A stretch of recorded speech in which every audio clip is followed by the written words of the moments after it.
L'idea di rafforzare polizia, carabinieri, guardia di finanza, cioè chi ha vigili urbani, chi ha la competenza sul territorio nell'effettuare un fermo, nel fare proprio in merito prelievo, e quindi di portare veramente chi delinque in quei posti, carceri, questure e quant'altro, per porli sotto in stato di fermo. Proprio in merito a questo anche Verona ha fatto l'esperienza dell'esercito, se non sbaglio, ad affiancare le forze dell'ordine. In questo senso si è visto qualche risultato o no? Sì, però io sinceramente mi sento un po' di dissentire, perché non è con la militarizzazione del territorio che si risolvono i problemi. Mi sembra con questi tipo di atteggiamento di tornare indietro quasi di 50 anni.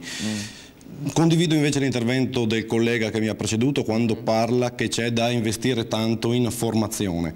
Ecco, io ho 29 anni e ricordo che la mia maestra delle elementari, scusatemi la parentesi, mi dava qualche schiaffo. Oggi è vero, se un insegnante cerca di mettere in regola un giovane, abbiamo tante volte le famiglie che vanno a reclamare, e questo non è accettabile, perché se tuo figlio non è stato educato bene, ecco che è compito della società civile fare quello che non hai fatto tu, famiglia.